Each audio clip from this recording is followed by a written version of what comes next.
नमस्कार दोस्तों, MS class में आप लोग का स्वागत है और तहे दिल से स्वागत। आई होप है कि आप लोग अच्छे होंगे और सही सलामत होंगे। आज का वीडियो है बहुत ही इम्पॉर्टेंट है। अगर लॉ स्टूडेंट हैं, आप लोग एलएलबी कर रहे हैं प्रेजेंट टाइम में किसी भी यूनिवर्सिटी से, सेमेस्टर एग्ज़ाम की तैयारी कर रहे हैं, आप अगर पीसीएसजे की तैयारी कर रहे हैं तब भी आप लोग के लिए इम्पॉर्टेंट है, या आप लोग जो है एपीओ की तैयारी कर रहे हैं तब भी आप लोग के लिए बहुत इंपॉर्टेंट है। ये सेक्शन बहुत ही इंपॉर्टेंट है। बाकी कानून तो सबके लिए इम्पॉर्टेंट होता है। आज हम लोग पढ़ेंगे लेबर लॉ से रिलेटेड जो है एक टॉपिक नहीं, एक एक्ट ही है पूरा, जिसे हम लोग कहते हैं इंग्लिश में इसे मैटरनिटी बेनिफिट एक्ट। ये 1961 में आया था और इसका नाम हिंदी में है, आप लोग देख लीजिए, मातृत्व लाभ अधिनियम 1961। ये कानून 1961 में बन करके जो है तैयार हुआ था और लागू हुआ था। तो आप इसमें बहुत इम्पॉर्टेंट पॉइंट जो है उसको समझेंगे। पूरे सेक्शंस को नहीं रीड कराने वाला हूँ, क्योंकि आपके जो काम आने वाला है, जहाँ से क्वेश्चंस पूछे जाते हैं, जहाँ से पुटअप किए जाते हैं जिस तरह से, वही मैं आपको बताने वाला हूँ। आप लोग किसी भी आप सीरीज़ में पढ़ लेंगे नहीं पाएंगे, ना तो आप बुक में इतने अच्छे तरीके से नहीं पाएंगे। आप पूरा डिटेल आपको पढ़ना पड़ेगा, तो काफ़ी बड़ा होगा, एक्ट पूरा पढ़ना पड़ेगा। 30-35 सेक्शन है तो दिक्कत होगा आप लोग के लिए। लेकिन मैं अच्छे तरीके से, बढ़िया तरीके से इसको जो है डिज़ाइन किया है और इसको ड्राइव किया है बहुत अच्छे तरीके से। देखिए क्या है, अब हम लोग देखते हैं। अगर एक रिक्वेस्ट है, देखने से पहले आप लोग अगर चैनल पर नए हो तो सब्सक्राइब करिएगा, बेल आइकन दबाइएगा, यहाँ से आपको बहुत कुछ बेनिफिट मिलने वाला है। ठीक, देखिए क्या है, महिलाओं के अधिकारों की रक्षा के लिए भारत में मातृत्व लाभ अधिनियम 1961 लागू किया गया था। ये जनरल सी बात है कि ये महिलाओं की सुरक्षा के लिए ये अधिनियम आया था, ये कानून आया था, ये एक्ट आया था। तब से आधुनिक समाज की आवश्यकताओं के अनुरूप इस अधिनियम में संशोधन होते रहे। मतलब तब से जो है ये महिलाओं के जो है सहयोग और जो है उनके जो है अधिकारों के लिए आया था। फिर इसके बाद उसमें संशोधन होते रहे। भाई एक्ट है, कानून कोई भी बनता है तो उसमें, अब वो एक्ट जब बना तभी रहेगा, अब उससे नया नहीं फिर से बनेगा, बस उसमें संशोधन अमेंडमेंट होते रहते हैं। ठीक, नए नए उसमें कानून पारित होते रहते हैं और उसमें ऐड किया जाता है। आगे देखिए, मातृत्व लाभ अधिनियम 1961 वह कानून है जो महिलाओं को उनके मातृत्व के दौरान रोजगार में लाभ देता है। ये रोजगार प्रदान करता है महिलाओं को, उसमें जो है इन्हें जो है बेनिफिट मिलता है। ये महिला कर्मचारियों को मातृत्व लाभ सुनिश्चित करता है, जिससे नवजात शिशु की देखभाल के लिए काम से अनुपस्थित के दौरान उनके वेतन का भुगतान किया जाता है। ये चीज़ इसमें कहा गया है। यह 10 से अधिक कर्मचारियों को रोजगार देने वाले किसी भी प्रतिष्ठान पर लागू होता है। मतलब 10 से अधिक, जैसे कोई भी है जगह पर, या किसी भी जगह पर, किसी कंपनी या कहीं भी जगह पर जहां 10 से अधिक लोग जो है काम करते हैं, वहां ये एक्ट लागू होता है, अप्रूवल होता है। ठीक, इस अधिनियम को मातृत्व संशोधन विधेयक 2017 के तहत आगे संशोधित किया गया था। देखिए 2017 में भी इसे संशोधन अमेंडमेंट हुआ था। इसमें देखिए क्या हुआ था। यह अधिनियम मातृत्व की गरिमा की रक्षा करने वाला एक महत्वपूर्ण कानून है। इससे यह सुनिश्चित करने में भी मदद मिलती है कि कामकाजी महिलाएं अपने बच्चों की उचित देखभाल करने में सक्षम है। मतलब ये है, इसलिए बनाया गया था कि महिलाओं के बेनिफिट के लिए रहेगा कि महिलाएं भी काम करेंगी, वर्क करेंगी, उन्हें बराबर जो वेतन मिलता है आदमी लोगों को, वो महिलाओं को भी मिलेगा, और उससे जो है अपने बच्चों की जो है बढ़िया से देखभाल, पढ़ाई लिखाई सारी चीज़ें कर सकती हैं, खर्च उठा सकती हैं। इसीलिए इनके बेनिफिट के लिए ये एक्ट जो है बनाया गया था, तब से जो है चला आ रहा है। महिलाओं के अधिकारों की जो है रक्षा के अलावा मातृत्व लाभ महिलाओं को उनके वित्त में भी मदद करता था, उनके जो फाइनेंशियल प्रॉब्लम में भी मदद करता था। ऐसा नहीं कि बच्चों के लिए ही, उनकी खुद की जो है नीड्स जो होती थी, उनकी ज़रूरतें जो है यहाँ से पूरा होता है, इसलिए इनके लाभ के लिए बनाया था। देखिए प्रयोज्यता क्या होता है। मातृत्व लाभ अधिनियम 1961 कारखानों, खदानों, इसका प्रयोग कहाँ कहाँ होता है। देखिए खदानों और बागानों जैसे प्रतिष्ठानों पर लागू है। ये उन सरकारी प्रतिष्ठानों पर भी लागू होता है जो कामकाज घुड़सवारी प्रदर्शन के लिए कार्यरत है। ये मतलब गवर्नमेंट भी में भी लागू होता है कहीं कहीं, जैसे कामकाज जहाँ मतलब होता है या घुड़सवारी होता है, इन सब जगहों पर। उपरोक्त अधिनियम किसी भी संगठन पर भी लागू होता है। ये अधिनियम किसी भी संगठन पर लागू होता है। पिछले 12 महीनों के दौरान एक दिन में 10 से अधिक कर्मचारियों को रोजगार देता है। जो भारत के विशेष राज्य में किसी भी दुकान या प्रतिष्ठान पर लागू होता है। ये अधिनियम विभिन्न संयंत्रों यौन संगठनों पर भी लागू होता है। ठीक, ये अधिनियम जो ये कानून है ये निम्नलिखित जो है होते हैं, जो मतलब जितने भी संगठन होते हैं उन पर भी ये अधिनियम लागू होता है। कर्मचारियों की सद्भावना के लिए इसका पालन किया जाना चाहिए। जो कर्मचारी होंगे इनके सद्भावना के लिए, इनके जो है अच्छाई के लिए जो है इसका पालन करना अनिवार्य है। प्रत्येक कंपनी को इस अधिनियम का पालन करना होगा। हर एक कंपनी को इस अधिनियम का जो है पालन करना होगा। ऐसा नहीं कि जो है हम नहीं करेंगे, ऐसा करेंगे, वैसा करेंगे, अपने मनमानी करेंगे, तब फिर जो है आप जाएंगे, जेल जाएंगे। और कर्मचारियों को कुछ लाभ प्रदान करना होगा, और जितने भी कर्मचारी होंगे उन्हें जो है कुछ ना कुछ लाभ उन्हें प्रोवाइड करना ही पड़ेगा, जितने भी कंपनी होंगे।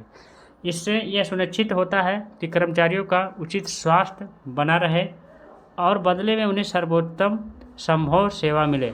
ये इससे उचित ये जो है प्रोवाइड होता है कि जो भी काम करे वहाँ कर्मचारी, उनका स्वास्थ्य बना रहे, उनका तबीयत सही रहे और उन्हें जो है उचित दाम मिलता रहे। कर्मचारी कंपनी को आगे बढ़ाते हैं और इसलिए उनकी जो है भलाई बहुत ज़रूरी है। सही बात है। जितने भी कंपनी मालिक कंपनी को आगे नहीं बढ़ाता, जितने भी कर्मचारी लोग वहाँ काम करते हैं, जो मजदूर जो काम करते हैं, वही जो है उस कंपनी को आगे बढ़ाते हैं, ग्रोथ करते हैं। तो इसीलिए जो है इन्हें जो है जो उनका हक है, उनकी जो ज़रूरतें हैं, उनकी जो भलाई है, जो भी उनके लायक है, उनके लिए जो है कंपनी करे। यही चीज़ इसमें कहा जा रहा है। पात्रता क्या होता है देखिए। मातृत्व अधिनियम 1961 के लिए पात्रता इस प्रकार वर्णित है। इस अधिनियम के तहत लाभ प्राप्त करने का हकदार होने के लिए कर्मचारी महिला को पिछले 12 महीनों में 80 दिनों की अवधि के लिए प्रतिष्ठान में नियोजित होना चाहिए। 80 दिनों के लिए, 12 महीनों के अंदर 80 दिनों के लिए उन्हें जो है उसमें जो है मतलब क्या कहा गया है कि उसमें जो है नियोजित होना चाहिए, मतलब उसमें जो है दाखिल होना चाहिए, उसमें शामिल होना चाहिए, ये चीज़ कह रहा है। मातृत्व लाभ अधिनियम 1961 के प्रावधान क्या है देखिए। ये पूरे भारत को कवर करते हैं। ये अधिनियम जो है पूरे भारत को कवर करता है। सार्वजनिक अस्पतालों, नर्सिंग होम, स्कूलों और अन्य प्रतिष्ठानों के अलावा अधिनियम में गर्भपात कराने वाली महिलाएं भी शामिल हैं इस पर। ठीक, यदि किसी महिला या गर्भावस्था के दौरान गर्भपात हो जाता है तो वह अधिकतम 6 सप्ताह की सवैतनिक छुट्टियों की हकदार होगी। मतलब यह है कि अगर कोई महिला काम कर रही है किसी कंपनी में, अब उसी दौरान उनको जो है बच्चा हुआ, तो ऐसा नहीं है कि कंपनी ज़बरदस्ती छुट्टी नहीं देगी और आइए, तो उन्हें जो है कम से कम नहीं जो है कितने सप्ताह के लिए, 6 सप्ताह के लिए उन्हें जो है रेस्ट मिलेगा। मतलब करीबन 1.5 महीने, 1 महीना 15 दिन उन्हें जो है छुट्टी मिलेगी उस कंपनी से, उनका वेतन नहीं कटेगा। ये उस अधिनियम में लिखा गया है।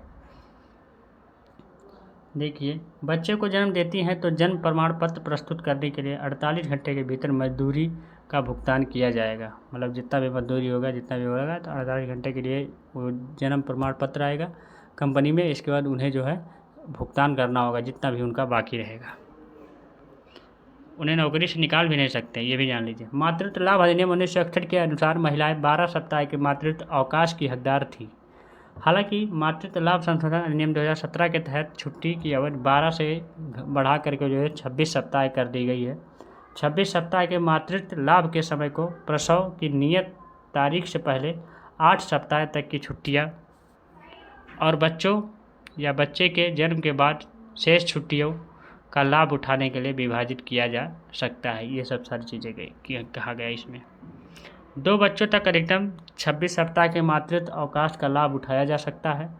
अगर 2 से अधिक बच्चे वाली महिलाओं के लिए एक छुट्टी की अवधि 12 सप्ताह है मेरे भाई। 2 से अधिक जो अगर बच्चे हैं उस महिला के पास तो 12 सप्ताह तक है, और अगर 2 बच्चे हैं तो 26 सप्ताह तक उन्हें जो है छुट्टी का लाभ उठाने के लिए मिलेगा। अधिनियम यह भी निर्दिष्ट करता है कि किसी महिला को जो है गर्भपात के 5-6 सप्ताह तक काम करने की आवश्यकता नहीं है, जब तक कि जो है गर्भावस्था की चिकित्सीय समाप्ति का परिणाम ना हो। इसके अतिरिक्त देखिए, सरोगेट माँ और 3 महीने से कम उम्र के बच्चे को गोद लेने वाली माएँ 12 सप्ताह की छुट्टियों का लाभ उठा सकती हैं।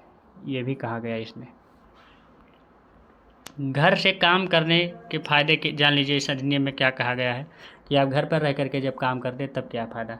अधिनियम में यह भी कहा गया है कि एक गर्भपात महिला अपने मातृत्व लाभ के दौरान घर से काम कर सकती हैं।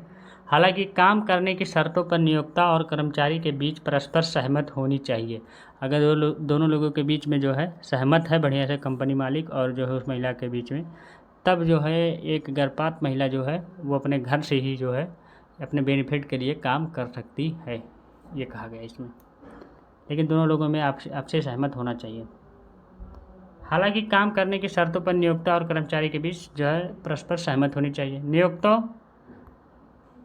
नियोक्ता को गर्भवती महिला को उसकी पहली नियुक्ति के दौरान मातृत्व लाभ के बारे में सूचित करना चाहिए।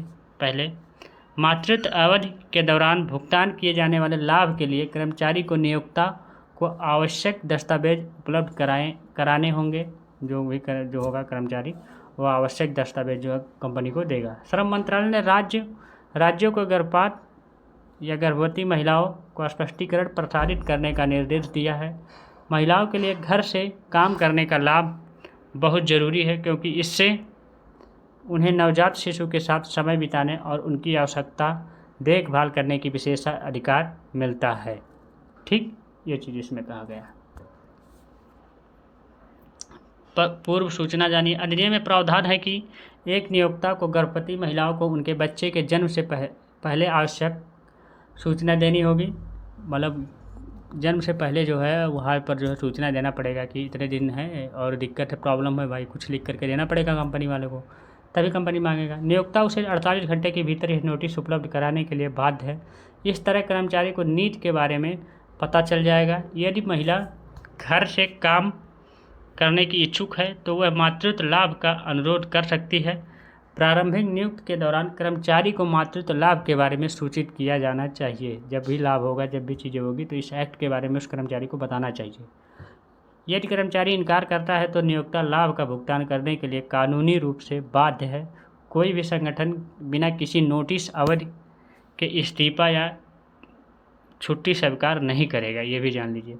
अधिनियम कर्मचारियों के लिए विकसित किया गया है और इसलिए उन्हें संगठन के साथ साथ इसका भी सही उपयोग करने की आवश्यकता है। मतलब क्या है, संगठन के साथ साथ जो है इसका भी उपयोग जो है अच्छे तरीके से, बढ़िया तरीके से करने की जो है लिए जो है आवश्यकता है।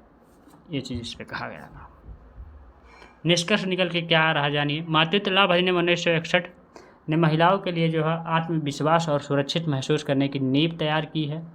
सही बात है कि अपने आप में सुरक्षित है, अपने आप में वो कमा सकती हैं, वो भी कुछ कर सकती हैं, ये चीज़ अपने आप में सेफ महसूस कर सकती हैं। इसका मुख्य लक्ष्य मातृत्व की सुरक्षा करना और जो है दोनों के लिए एक स्थिर वित्तीय वातावरण प्रदान करना है।